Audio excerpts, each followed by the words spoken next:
કેમ છો? આમ તો પ્રથમ સત્રની વાર્ષિક પરીક્ષા એટલે કે પ્રથમ સત્રાંત પરીક્ષા ખૂબ નજીક આવી રહી છે ત્યારે આપના માટે ખૂબ ઉપયોગી થાય અને મહાવરો પણ મળી રહે એ માટે થઈને ધોરણ 8ના ગણિતની જે તારીખ 5 ઓક્ટોબર 2024ના શનિવારના રોજ લેવાયેલી જે એકમ કસોટી છે એની સંપૂર્ણ પ્રશ્ન બેંક છે આપના માટે થઈને આજે લઈને આવ્યો છું, જેથી આપને વાર્ષિક પરીક્ષાના એક મહાવરા રૂપે એટલે કે પ્રથમ સત્રની જે પરીક્ષા છે એક મહાવરા રૂપે આપને અમુક દાખલાઓ છે એ આપના નજર સમક્ષ આવી જાય અને એનું સોલ્યુશન કેવી રીતના થઈ શકે એ આપને સમજાઈ જાય એમાં એ હેતુ થઈને આપણે આ વિડીયો બનાવી રહ્યા છીએ. તો જો આપને મહાવરો સંપૂર્ણ શીખવા સમજવા માંગતા હો તો વિડીયોમાં સુધી બને રહેશો. એ ઉપરાંત જો આપને વિડીયોમાં કોઈ ડાઉટ હોય કે ક્વેરી હોય તો કોમેન્ટ કરી જણાવશો, જેથી કરીને આપણે ડાઉટ કે ક્વેરી સોલ્વ કરી શકાય. એ ઉપરાંત ખરેખર જો આપણે નવું શીખવા કે જાણવા મળતું હોય તો પણ વિડીયોમાં કોમેન્ટ કરશો, જેથી કરીને અમને પ્રોત્સાહન મળે અને આપણા માટે સારું કરીને પૂરું પડતા રહીએ. એ ઉપરાંત જો ખરેખર આપને વિડીયો ગમતો હોય તો લાઈક કરવાની નથી, મિત્રોને શેર કરવાની નથી, જેથી કરીને એ લોકો પણ લાભ લઈ શકે. હવે વધારે સમય ન બગાડતા આપણે જે ગણિતની એકમ કસોટી લેવાની તારીખ 5 ઓક્ટોબર 2024ના રોજ એનું જે સંપૂર્ણ પ્રશ્ન બેંક છે એનું આપણે આજે સંપૂર્ણ સોલ્યુશન જોવાના છીએ. તો આપણે પહેલા પ્રશ્ન ચર્ચા કરીએ છીએ. પ્રશ્ન 1 છે, પ્રશ્ન 1 જોડકા જોડો. એટલે કે આપણે જોડકા જોડવાના છે, 3 જોડકા આપેલા છે, એ 3 જોડકા આપણે જોડવાની છે એની આપણે ચર્ચા કરીશું. તો વિભાગ 1 અને વિભાગ 2 છે પહેલા જોડકાનો. એમાં વિભાગ 1 માં પહેલું છે જૂથનો નિયમ, 2 છે ક્રમનો નિયમ, 3 છે વિભાજનનો નિયમ. અને વિભાગ 2 માં આપણને 3 અલગ અલગ ઓપ્શન આપેલા છે. તો સૌથી પહેલા જૂથનો નિયમ કોને કહેવાય? તો 3 સંખ્યા કે 4 સંખ્યા આપેલી હોય એમાં 2 2 ના જૂથ બનાવેલા હોય એવી સંખ્યા છે એને જૂથનો નિયમ કહેવાય. તો અહીં આપણને બે ઓપ્શન જોવા મળે છે, પણ અહીંયા 3 સંખ્યાનું કંઈક અલગ જ થયેલ જોવા મળે છે. એટલે આપણા જૂથનો નિયમ આ બનશે કે a b c બરાબર a b c. અહીંયા પહેલું છે બરાબરની પહેલે જ આગળ છે એમાં b અને c નું જૂથ બનાવેલું છે અને અહીંયા a અને b નું જૂથ બનાવેલું છે. બરાબર, તો એ લાગુ પડે છે જૂથનો નિયમ. એટલે પહેલા આમાં આવશે b, અને તો અહીંયા વચ્ચે જવાબ લખું છું, પહેલા સામે આવશે b. ત્યારબાદ ક્રમનો નિયમ. ક્રમનો નિયમ શું છે કે ક્રમ જે હોય એ અદલ બદલ કરવા પડે તો પણ ફરક પડતો નથી પરિણામની અંદર. બરાબર, તો અહીંયા a b બરાબર b a આ છે ક્રમનો નિયમ.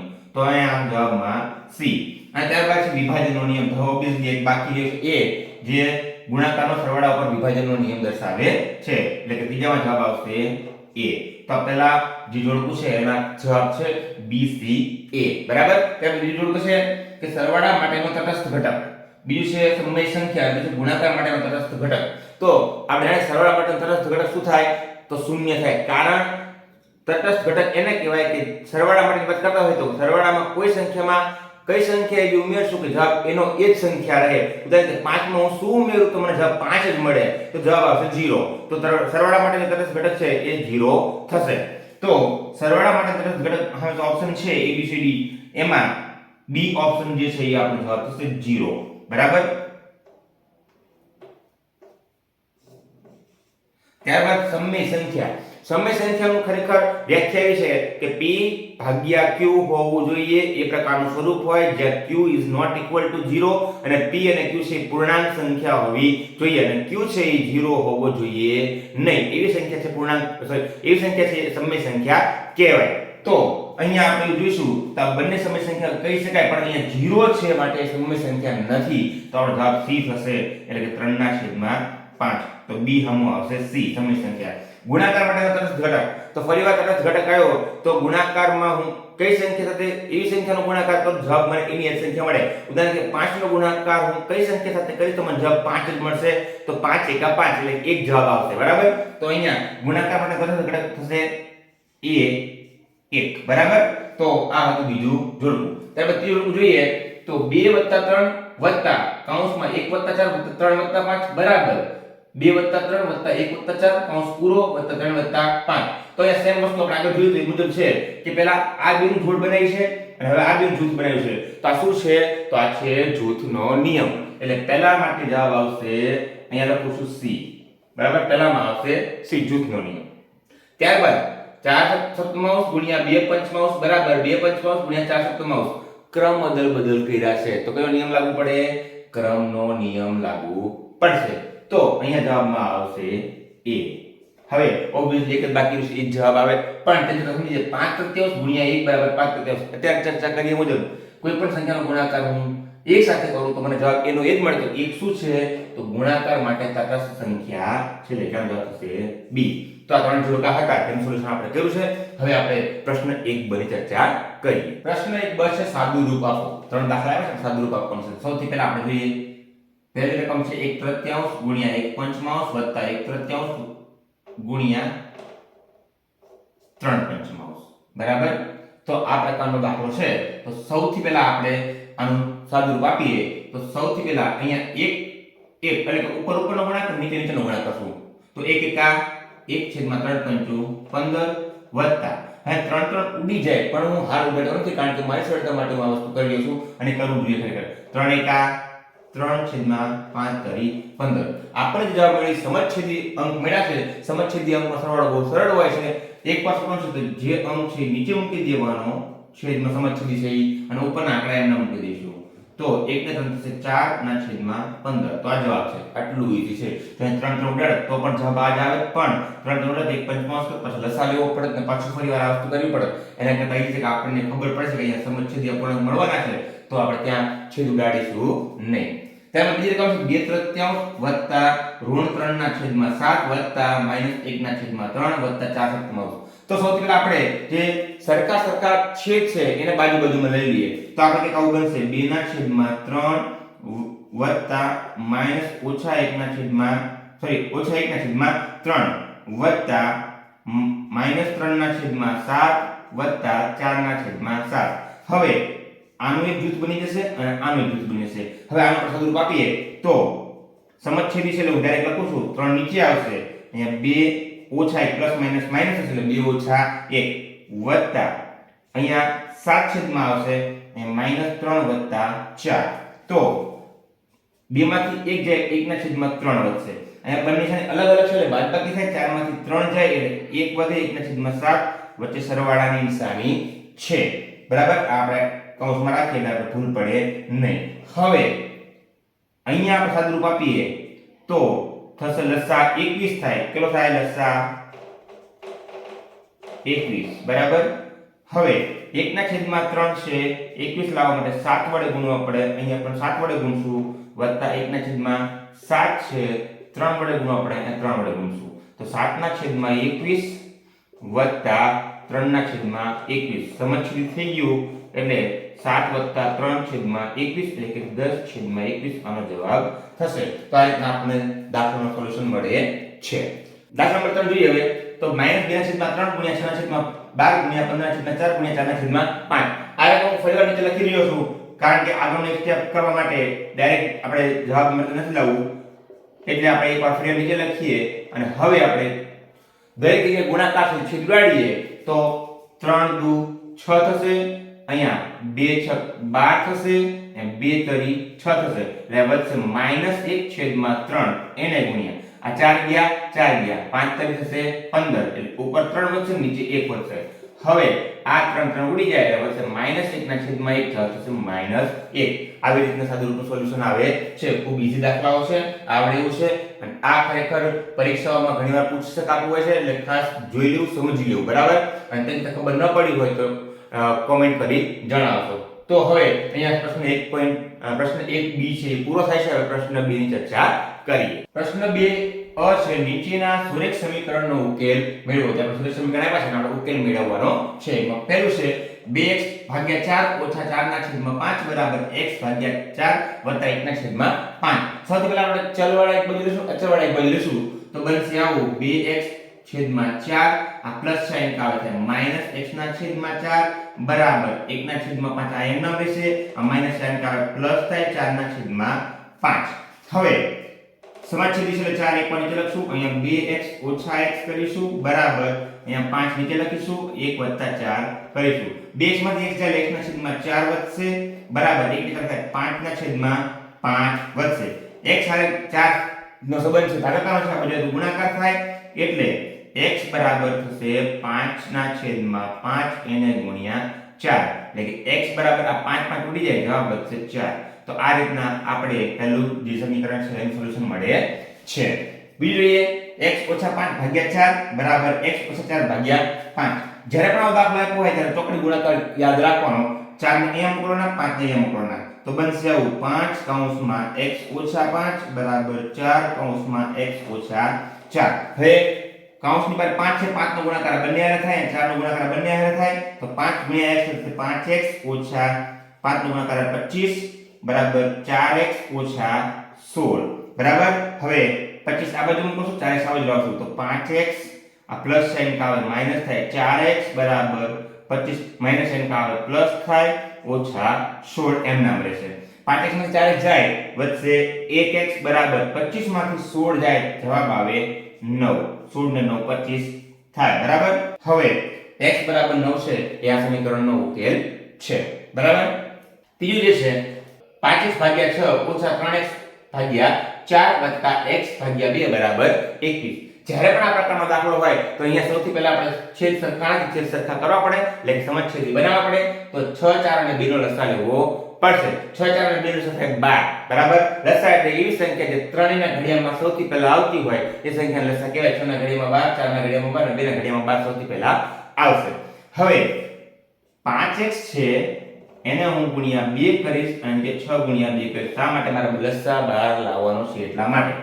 ઓછા 3x છેદમાં 4 છે, હું 3 વડે ગુણીશ, ઉપર પણ 3 વડે મારે ગુણવા પડે, વત્તા x ના છેદમાં 2 છે, 6 વડે ગુણવા પડે તો ઉપર પણ 6 વડે ગુણવા પડે બરાબર 21.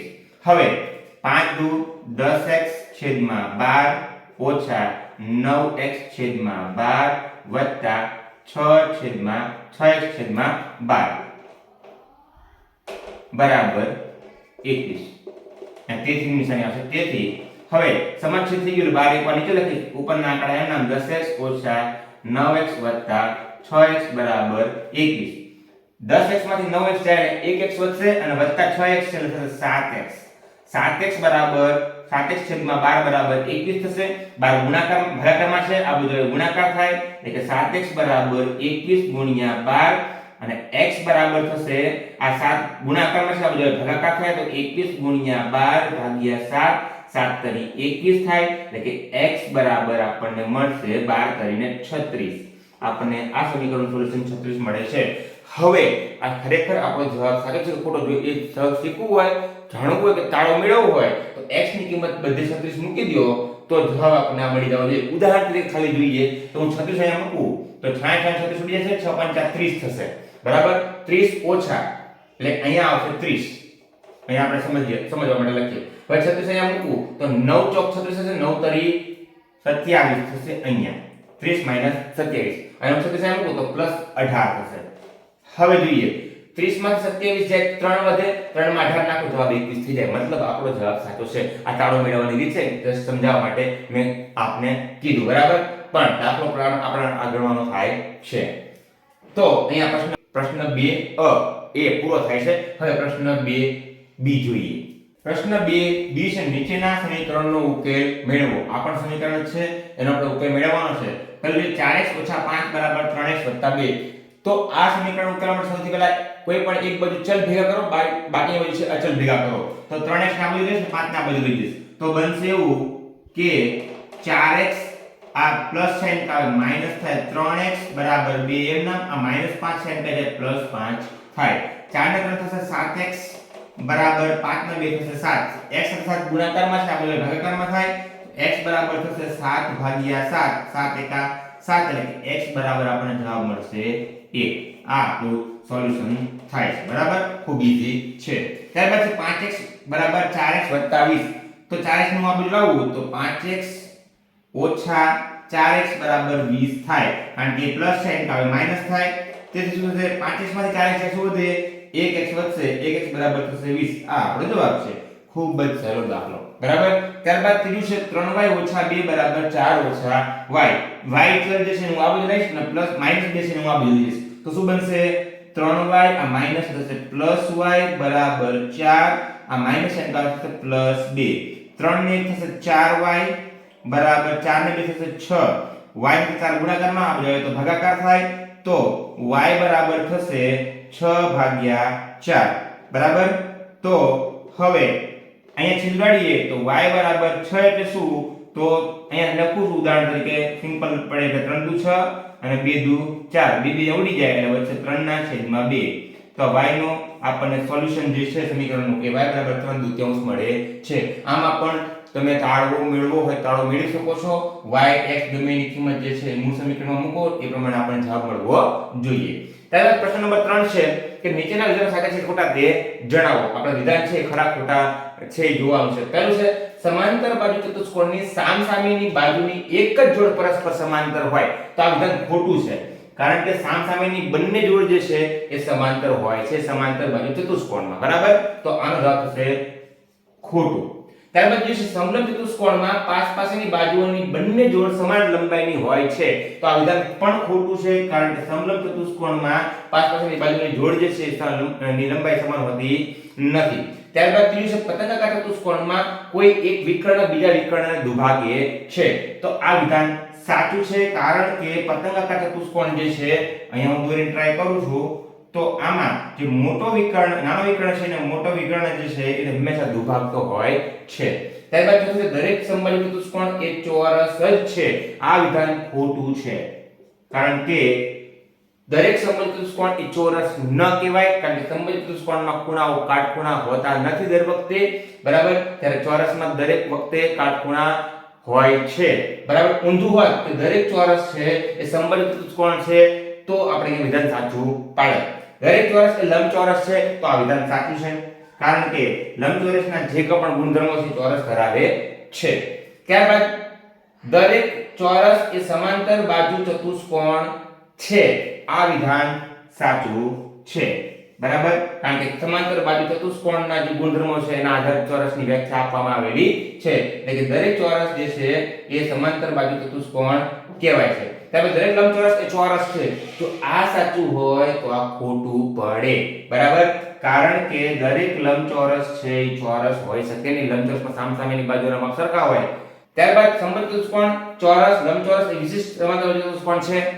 સમબાજુ ચતુષ્કોણ ચોરસ લંબચોરસ એ વિશિષ્ટ સમાંતર બાજુ ચતુષ્કોણ છે તો આ વિધાન સાચું છે. કારણ કે સમાંતર બાજુ ચતુષ્કોણના આધારે તમામની વ્યાખ્યા બને છે એટલે એ વિશિષ્ટ પ્રકારના સમાંતર બાજુ ચતુષ્કોણ કહેવામાં આવે છે.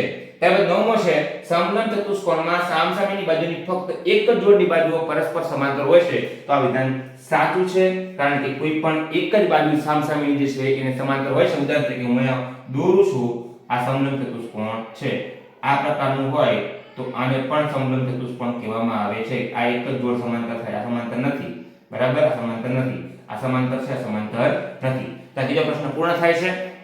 આશા રાખું તમને ત્રણ પ્રશ્ન સમજાઈ ગયા હશે.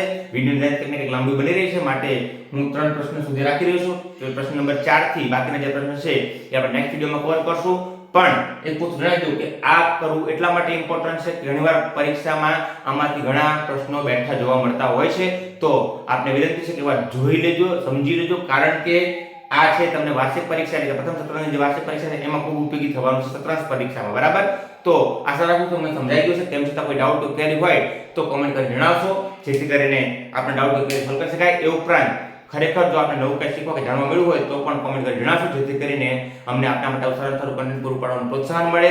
અને જો ખરેખર આપને વિડિયો ગમતો હોય તો વિડિયોને લાઈક કરવાની નથી, મિત્રોને શેર કરવાની નથી જેથી કરીને એ લોકો પણ લાભ લઈ શકે. અને હજી સુધી જો આપ ચેનલ પર નવા હો તો ચેનલને સબસ્ક્રાઇબ કરી બાજુમાં રહેલ બેલ આઇકન દબાવી દો જેથી કરીને આપને મારા નવા વિડિયો અપડેટ્સ મળતી રહે. ધોરણ 8 નું પ્રથમ સત્ર આખું અપલોડ કરેલું છે. ધોરણ 8 નું દ્વિતીય સત્ર છે એ પણ ટૂંક સમયમાં અપલોડ થવા જઈ રહ્યું છે એટલે કે દ્વિતીય સત્ર પણ આખું તમને YouTube ચેનલ પર જોવા મળી રહેશે. આભાર.